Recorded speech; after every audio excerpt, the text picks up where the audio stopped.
Today's video is all about why you should stop telling people your dreams. We talked about monitoring spirit on this channel. We talked about people that don't wish you well. We talked about the art of silence. I've been talking about this so much. There's so many benefits in keeping your mouth hush and stop sharing your dreams with the world.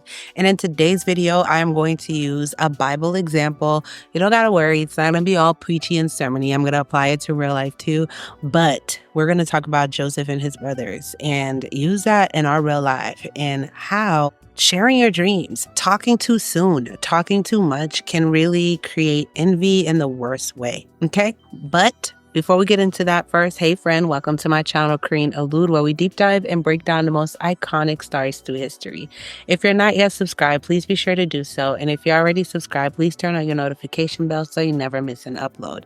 Now, without further ado, let's get into this video. So I have a question for you guys. Have you ever had a dream in your heart, something you saw for yourself, and you started telling people about it? Like, I see myself owning this huge boutique one day, blah, blah, blah, blah, blah.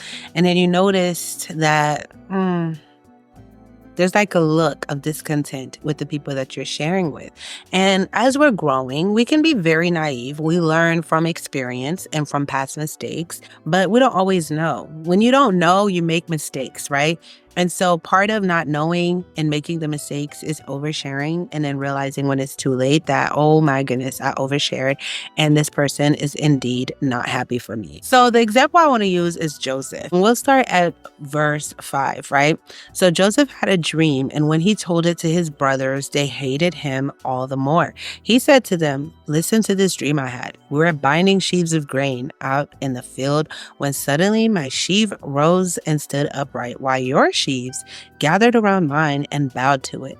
His brothers said to him, "Do you intend to reign over us? Will you actually rule us?" And they hated him all the more because of his dreams and what he said. Then he had another dream and told it to his brother. "Listen," he said, "I had another dream, and this time the sun and moon and 11 stars were bowing down to me." When he told his father as well as his brothers, his father rebuked him and said, "What is this dream you had? Will your mother and I and your brothers actually come and bow down to the ground before you?" His brothers were jealous of him, but his father kept the matter in mind. Continue with the story. Now his brothers had gone to graze their father's flocks near Shechem, and Israel said to Joseph, "As you know, your brothers are grazing the flocks near Shechem. Come, I am going to send you to them." "Very well," he replied. So he said to him, "Go and see if all is well with your brothers and with the flocks, and bring word back to me." Then he sent him off from the valley of Hebron. When Joseph arrived at Shechem, a man found him wandering around in the field and asked him, "What are you looking for?" He replied, "I'm looking for my brothers. Can you tell me where they are grazing their flocks?" "They have moved on from here," the man answered. "I heard them say, 'Let's go to Dothan.'" So Joseph went after his brothers and found them near Dothan. But they saw him in the distance, and before he reached them, they plotted to kill him. "Here comes that dreamer," they said to each other. "Come now, let's kill him and throw him into one of these cisterns and say that a ferocious animal devoured him. Then we'll see what comes of his dreams." Now, this story, the story of Joseph has got to be one of my favorite stories in the Bible. Top 3, definitely. And, Moses, of course, and the story of Jesus first and foremost.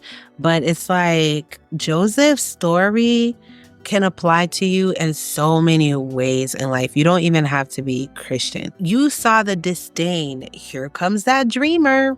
There he come. Joseph was favored by his father, but also Joseph was more meek and humble in character, and he avoided doing any wrong. He had the character of, I love his character, and the Bible you can only aspire to be that way, because since he was little, he was not like his brothers participating in things of this world, etc. He was always close to his father, listening to the word of God. So he was favored, right? And this applies to your life because you could have a favor in your life and the Lord calls you to do something and you're anointed and you're favored because things just work out well for you. You're getting blessings. In this case, Joseph, it was the robe of many colors, right? That his father gifted him, and consider that metaphorically as a blessing. You're getting blessings in your life. Things are working out for you. You favored. Whatever you set out to do, you do. And it can just be your character. Even if you're like, well, Crean, I'm not blessed. I'm not in the best position. Okay, let me not say blessed, but I'm not in the best position financially, whatever. Why do people hate on me and plot against me? And I'm not even doing in life the best that I feel I could do or be in the best position. But it's just your character, others people, your meekness, your humility, and the favor that God just have on your life. So that favor you have can be a catalyst for hate, for monitoring spirits, for people to plot against you and seek to destroy you. And in this case, that was it for Joseph. So who he was irritated them. And Joseph, in all his innocence, could not even tell his brother's true intentions. The brothers were so good. This is, another lesson.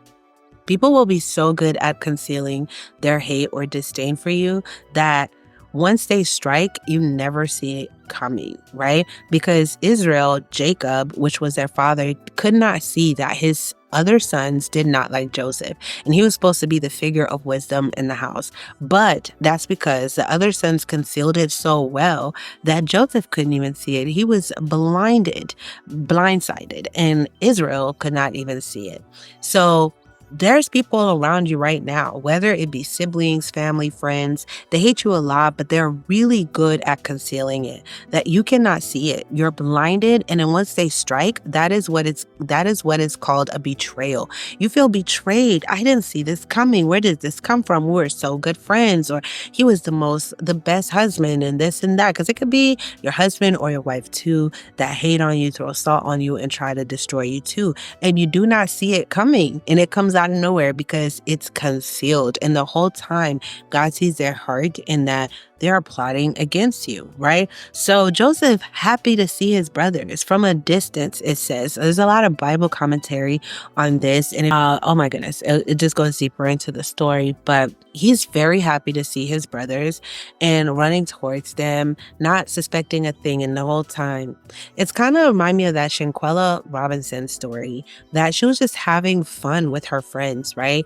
And last reports of her from her mom and stuff was saying that she was having fun. She was reporting back that we're having a blast, and all the time these people were plotting against her.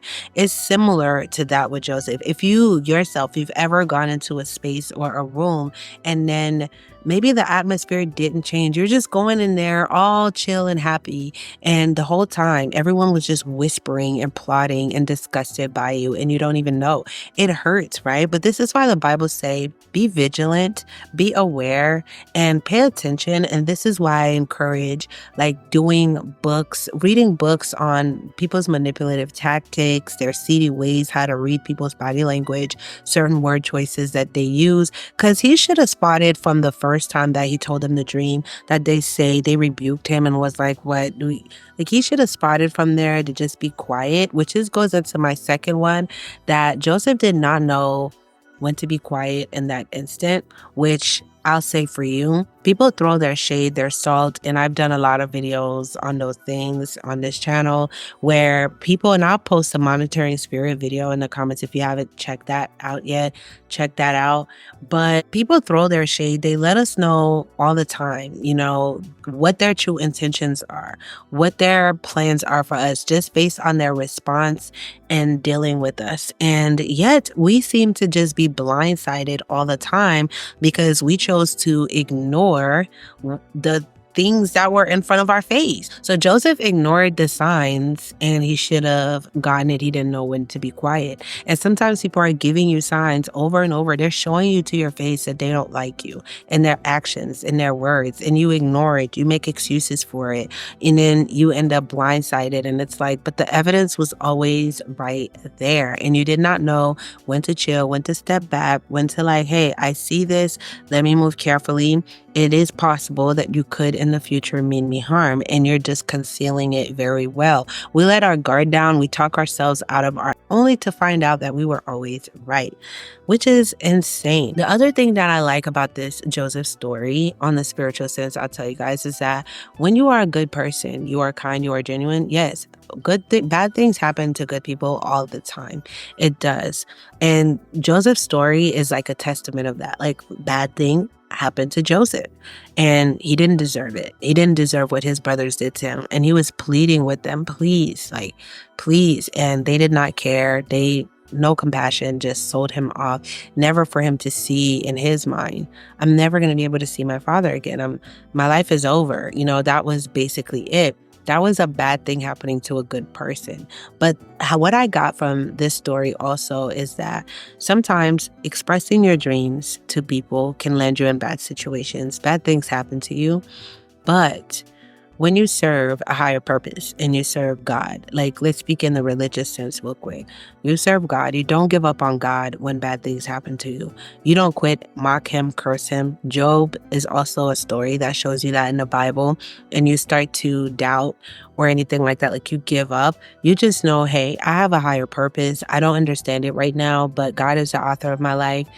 And Joseph kept those dreams in his heart that he had and knew that, hey, this is bad, but I believe in God, right? So though he was in complete despair, he never mocked God. And it shows you that Joseph went into Egypt and lived a life that was like, he didn't get into the pagan worships or the things of the world. He didn't get tempted by none of those. That even when Potiphar's wife came and lied on him and said that, you know, he landed him in jail, like, oh, he was trying to sleep with you.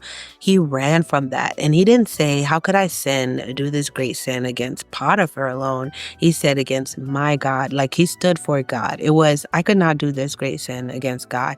And he was being harassed in a sense. This was SA. She kept harassing him ever since she got Potiphar's wife. And he landed in jail from not doing what many men without morals would have done easily. Be like, call him a punk because he didn't like it, right? Because we see that's what happened with the gentleman from Power. I forgot his name, but people are like, oh, it's a girl, be quiet. No, some people have morals, and Joseph definitely stuck through his morals and never sinned against God. Even when he was in jail, he didn't sin against God. But it shows you in Egypt, before Potiphar threw him in jail, he prospered. Everything Joseph touched turned into gold. That favor that's on your life. That's another lesson, that you might be in difficult situations and people betrayed you. Life has turned against you.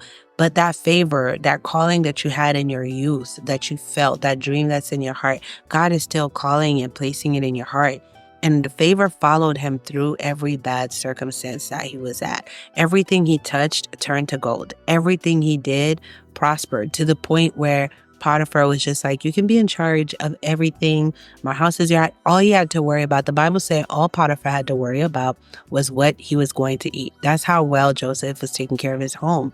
And so when Joseph went to jail, even in the prison, in the jail cell, the Lord was still watching out for him, and Joseph prospered more. And just like he was sold into slavery because of his dreams also got him out of prison.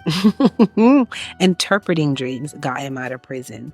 And interpreting another dream got him to be second after Pharaoh once he got out of jail. If you're familiar with the story of Joseph, I encourage you guys to go read it. But it shows you how his life, he's the dreamer. He is what I would use. And then I did a video also on dreams, deciphering them. I don't know if I should pin that in the comments instead of the monitoring spirit video.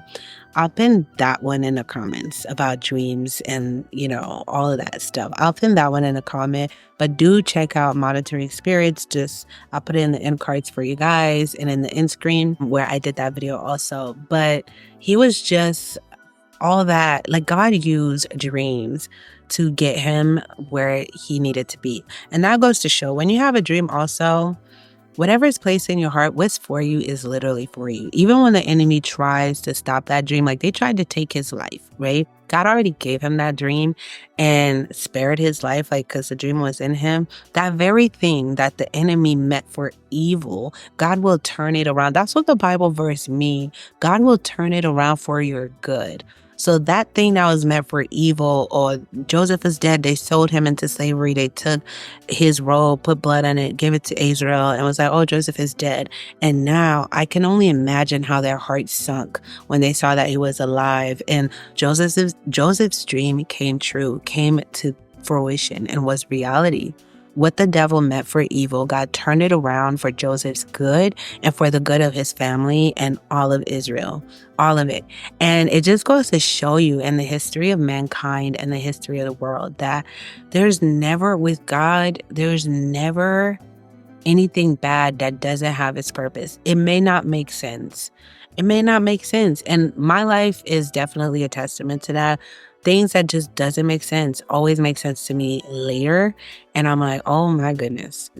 Even times where I used to be upset with God, I'm not perfect. I'm not going to lie to you guys. I had a lot of questions. And later I understood why. And we don't understand why. But there are two forces that are constantly fighting. And listen, one thing I'll say from this story, why I use it as an example, is that once you have something in your heart that you want to do, there will always be naysayers, people who don't believe, people that have something to say, people that are annoyed or triggered by the anointing that is on your life, the calling. They have something negative to say. They want to discourage you. You cannot pay attention to that. You cannot pay attention to that. Joseph probably thought it was over, was the end. It's not your end. I always thought to myself, what if Joseph never said anything?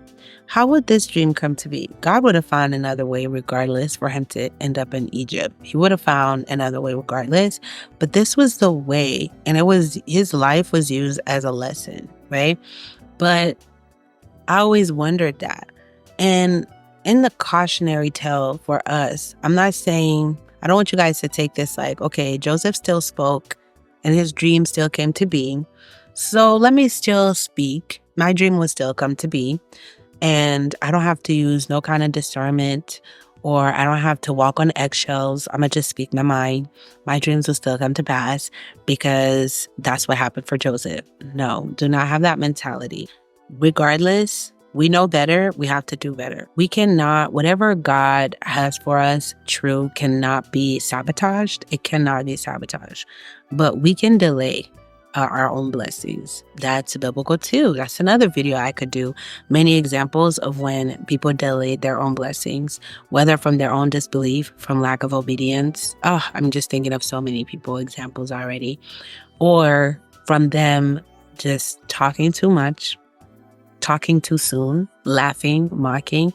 There's many examples of that in the Bible. You don't want to delay and pull on the process, make it more difficult, because what's meant to happen will happen regardless, and it will happen regardless. But we tend to make things more difficult, trying to control things and not listening, not being obedient to that. So I don't want you to take it like that, because the Bible does say, be vigilant, be watchful. The enemy is like a roaring lion looking for whom it may devour. And there would just be no reason right now for anyone to have a dream in their heart that may rub people off the wrong way. Like, I'm sure Joseph understood. He just was so excited by the dream maybe, or wanted them to explain it, or, hey, what does this mean? I'm young. Like, oh, so innocent. He didn't know better. And he explained it. But he didn't know how that could trigger or arise. Not every dream is meant to be stated out loud. There was no purpose for them to know the dream at that moment. I want to say and encourage anybody who has a dream in their heart, you don't have to speak out every dream that you have. That's between you and God. People don't need to know. And I'm speaking to myself, because even till this day, I still get excited about stuff. And then I find myself wanting to share. And it's very difficult to not share when something is just placed in your heart. But I learned in the midst of that, listen, it will do me no good to share right now. It will do me no good. None. I still struggle with that. And I don't want you guys to struggle with that, okay? I just wanted to use that little bit of example because I was reading, again, the story of Joseph, and I was like, oh, wow, especially when we're talking about dreams, and I was like, so many lessons from this, if you can break it down in so many ways in your life. And The number one is just when you have a dream, it doesn't matter what it is. I don't know who this video is for. Just nurse the dream in your heart. Pray to God, ask Him which direction you're going to go. Don't allow people the opportunity, and then, of course, the lesson of people will hate you, conspire against you, and conceal it so well. But that's not a reason to live in paranoia, not live your life, or be free. I'm not saying that, but be watchful, be vigilant, and understand signs. Pay attention to verbiage, body language, looks, and stuff like that. And to just, understand when you have a higher calling on your life and a higher purpose, there will be a lot of people that will want to destroy that. But this is all I have to say for this video. Comment below your thoughts. What do you think and how does this relate to you? I love you guys so much. Thank you for tuning in. Until next time.